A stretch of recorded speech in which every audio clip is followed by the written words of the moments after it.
significaría esto de fijar un tope máximo para la base del aporte equivalente a 3 veces? Es Adán Celis, presidente de Fede Cámaras. Bienvenidos a 2 más 2. Bienvenido. Hola, Andrés, muchísimas gracias por la invitación, a ti, a Ginette, siempre es un gusto conversar con ustedes. Bueno, realmente, antes de ir exactamente a eso, que es una pregunta ya más específica, tenemos que hablar en términos generales de esta ley. Nosotros hemos estado en análisis durante toda esta semana, con muchas presiones de que teníamos que estar nosotros pronunciando.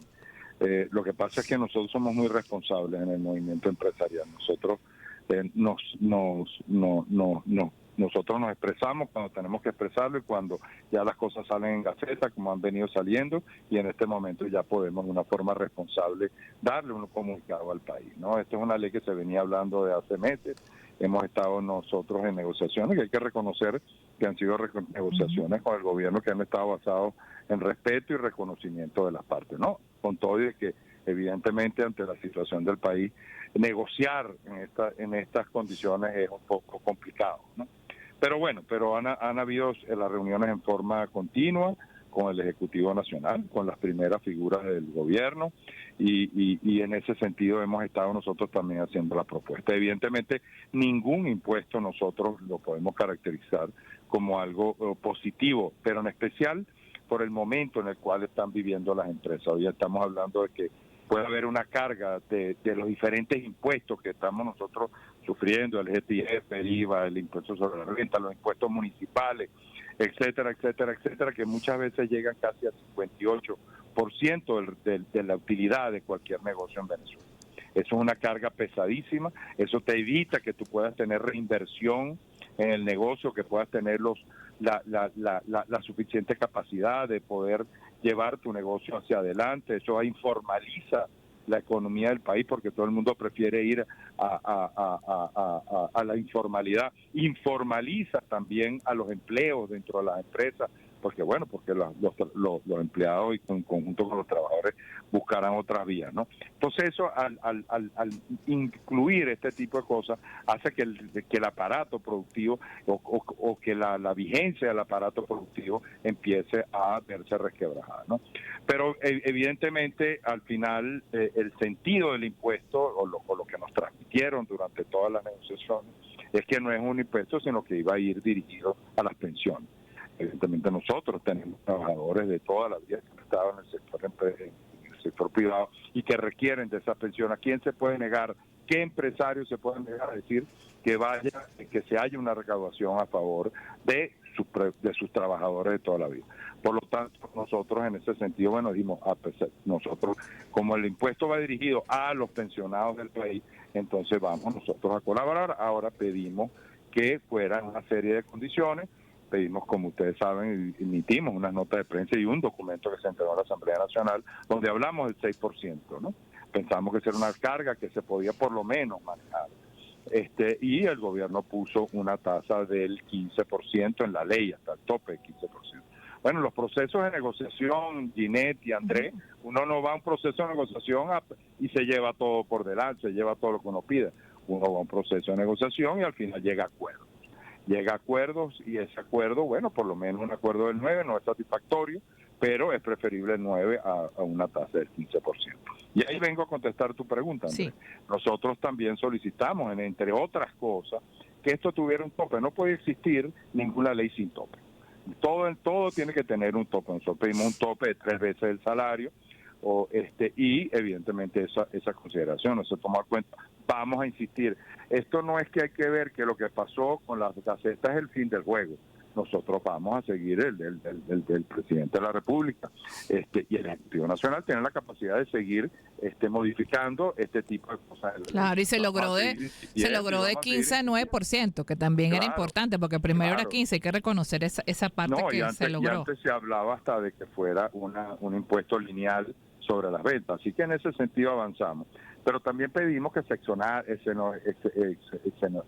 exoneraran algunos de los sectores. Por ejemplo, hay sectores muy sensibles, los sectores universitarios, por ejemplo, las universidades. El turismo. Todo el sector educativo, de empleos donde hay muchísimo empleo, donde hay mucha, la mano de obra es muy importante dentro del nivel de costo del sector turismo, como tú mismo has dicho, y en general todos los sectores, pero por supuesto uno más que otro, pero que hay una exoneración hacia algunos de esos trabajadores. Y también hemos dicho que se can, por ejemplo, vamos a pagar este impuesto, pero ¿por qué no redimensionamos el impuesto al IGTF? ¿O por qué no redimensionamos otros impuestos para que entonces no darle un poco más de respiro a las empresas? Así es. Ahora ustedes también hablan de, si ustedes, usted ha señalado esos sectores que podrían tener quizás una tasa menor o estar exonerados, ¿verdad? Que pudiera ser. ¿Tienen un planteamiento para esos sectores de algunas tasas, un abanico de tasas? ¿O también se pueden compensar como lo que usted también señaló en el comunicado y todo el gremio? Porque sabemos que esto es aprobado por la Junta Directiva General de Fedecámara, el directorio, que haya lo que se está esperando hace tiempo, la reducción del IGTF, otros temas con respecto al IVA, al impuesto sobre la renta. Ahora, ¿sabes qué es importante resaltar, Andrés? Que este problema que se está viendo con todo esto, que se ha perdido muchísimo, todos los temas de pensiones, vienen principalmente del tema de cómo está estructurado la forma como se remunera al trabajador en Venezuela. El modelo del modelo retroactivo, donde las prestaciones sociales tienen una carga retroactiva, es un modelo que servía en una economía rentista, una economía que tenía un chorro de petróleo para pagar todo. Hoy en día la economía cada vez se basa más en el sector productivo, en el sector privado del país, no en un chorro de petróleo que viene por destino de una operación, sino es de cada empresa. Por lo tanto, tú tienes que darle viabilidad a cada empresa. Entonces, si tú le pones un modelo en el cual lo que estás pendiente es de lo que va a tener el trabajador a futuro y no te ocupas de las necesidades o en la remuneración actual del trabajador, terminamos en este tipo de cosas. Nosotros tenemos que ir y evidentemente a un acuerdo entre trabajadores, un acuerdo entre el gobierno y los empresarios a modificar ese modelo. Que busquemos un modelo en que el trabajador hoy tenga más dinero en la cartera, no que nos estemos ocupando de cómo ese trabajador a futuro, porque cuando se ocupan del trabajador a futuro termina sin plata, como hemos visto, ¿no? Las prestaciones se las comió la inflación. ¿Qué mejor que hubiera sido que cada trabajador hubiera tenido la diferencia en la cartera todos los años? Entonces, ahora, tenemos que ir a eso. Por eso que tenemos este problema. El problema se basa ahí, en ese modelo. Ahora, Adán, fíjate que ese tema de la retroactividad se choca con aspectos que van más allá de la viabilidad, que por cierto, empezando que la afronta el mismo gobierno y por eso no incrementa más el sueldo, ¿no? Pero nos chocamos con un tema que incluso no es ni siquiera político, que es hasta ideológico, porque uno escucha posturas de dirigentes sindicales y lo sienten como una suerte de eso que llaman derechos adquiridos, ¿no? Toca también temas dentro de lo que es el legado del oficialismo, porque fue una de las ideales del presidente Chávez. Entonces, ¿cómo lidiar desde el punto de vista de la negociación que llevan ustedes adelante con el Ejecutivo Nacional en los mejores términos, con aspectos donde son posturas ideológicas que vienen incluso antes de la llegada del oficialismo? Y recordemos lo que fue la discusión de las prestaciones en el segundo gobierno del presidente Caldera, o aspectos, digamos, que se consideran legados del fallecido presidente. Bueno, mira, yo creo que, Andrés, querer no es poder, ¿no? Si tú puedes querer algo, pero si no hay los recursos para mantener ese modelo, no se puede, por más aspectos ideológicos, románticos que puedan haber en esto. Hay una realidad que pasa por encima de eso. Hay una realidad que es que los venezolanos necesitan dinero hoy, necesitan plata hoy en su cartera, y que tú no le puedes cargar a las empresas un pasivo que no lo ve el trabajador, pero que sí lo que tiene que tener la empresa en unas cuentas. Vamos a buscar responsablemente, por eso digo, además los líderes sindicales son yo los conozco, estamos en el diálogo social, es gente con la que se puede conversar, son personas con las que se puede dialogar, tienen sus pensamientos, pero bueno, al final busquemos un modelo entre las tres partes, como se tiene que hacer con diálogo, con negociación entre las partes, como ocurre en todas partes del mundo. Se sientan trabajadores, empleadores y gobierno a buscarle una solución a la gente. Por ejemplo, ese esquema que llegó a haber antes del 2012, que se liquidaban las prestaciones al cierre anual, ¿podría ser una opción que podría retomarse? Mira, yo no me quiero adelantar a buscar soluciones. Lo más responsable, Andrés, en este momento no es que yo dé para crear un debate que tal vez sea fútil. O sea, vamos a todo lo contrario, vamos a esperar que de esa reunión entre trabajadores y gobierno salgan soluciones, salgan esquemas que complazcan a todas las partes y que al final pensemos. Aquí no hay que pensar en parcelas. Aquí hay que pensar en soluciones a la gente que nos está oyendo. Esta gente que nos está oyendo está esperando cómo hoy yo tengo más plata en mi cartera para poder afrontar todos los gastos que tengo. A mí no me interesa que ustedes me digan a mí cuándo, que yo dentro de 15 años voy a tener algo ahorrado que después se lo va a...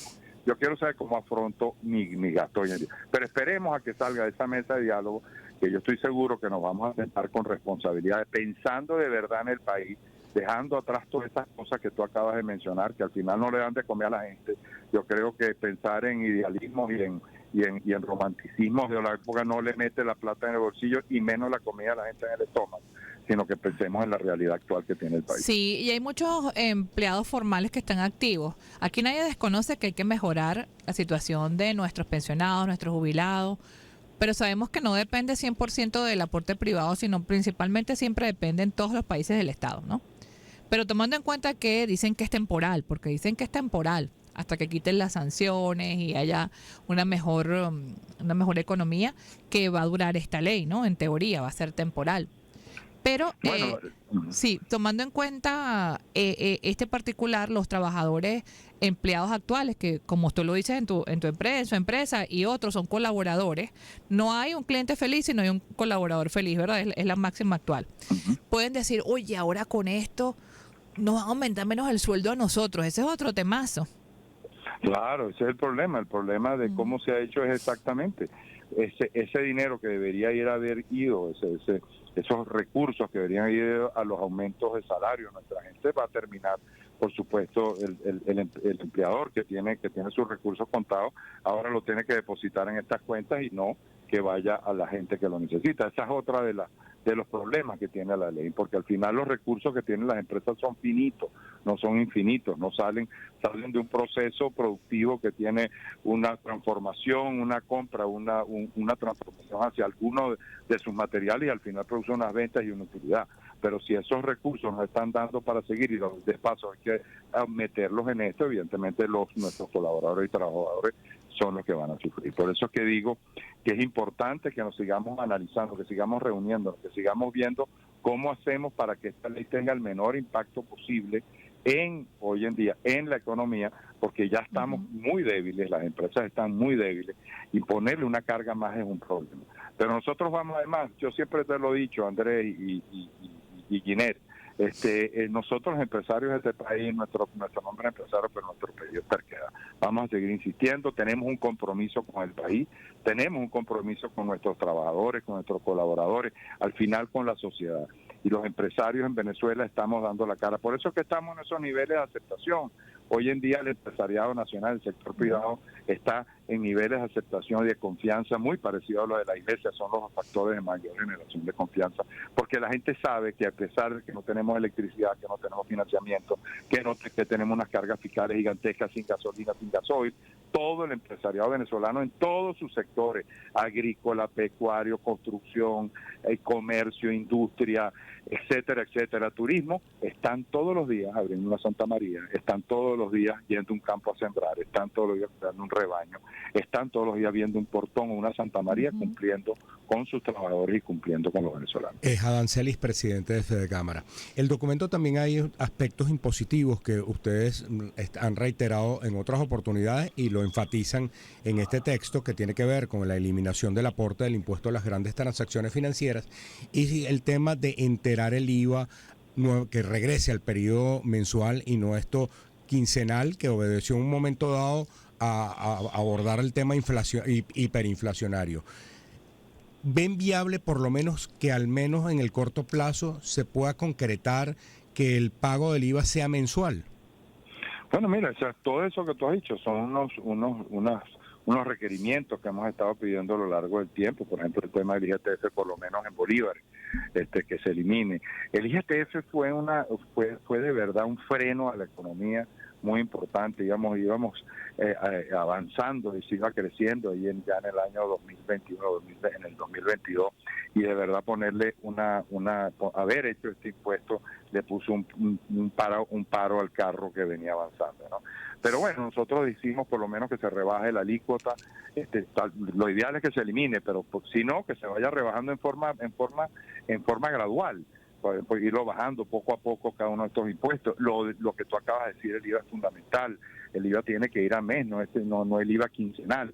Este tipo de cosas le pudieran dar algo de oxígeno a las empresas para poder seguir adelante. Se me olvidaba algo, un inciso allí que era importante, que ustedes ponían hoy en ese comunicado, que tomar en cuenta las empresas que tienen jubilación. No son muchas, pero hay. Por ejemplo, antes la cadena Capriles lo tenía, por ejemplo, para sus empleados. Empresa Eso Polar. es correcto, eso es correcto. Hay muchas empresas, bueno, en mi empresa tenemos también algo de eso y otras muchas empresas tienen en diferentes modalidades.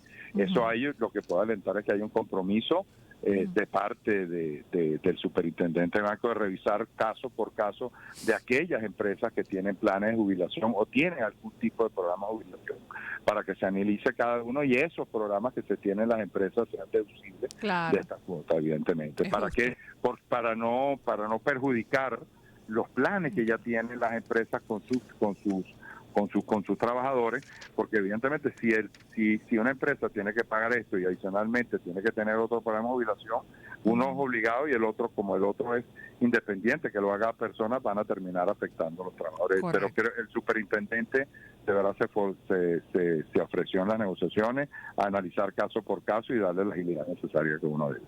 Bueno, muchas gracias. Es Adán Celis, presidente de Fedecámaras, a propósito de este comunicado emitido hoy por el máximo organismo empresarial Andrés, del país. Una cosita, ¿te vas a decir algo? si puedo terminar para decir es que hay que resaltar de verdad en nuestros empresarios el sentido de responsabilidad que estamos teniendo con nuestros pensionados. Nosotros, a pesar de esto, bueno, por supuesto que estamos inconformes con cualquier tipo de impuesto, pero vamos a hacer y vamos a afrontar este puesto en favor a nuestros viejitos, en favor a nuestros trabajadores que le dedicaron toda una vida a Venezuela para que tengan mejores condiciones, y el sector privado va a poner la mano ahí también. Así es. Bueno, muchísimas gracias, Adán Celis, presidente de Fedecámaras. Vamos con publicidad y ya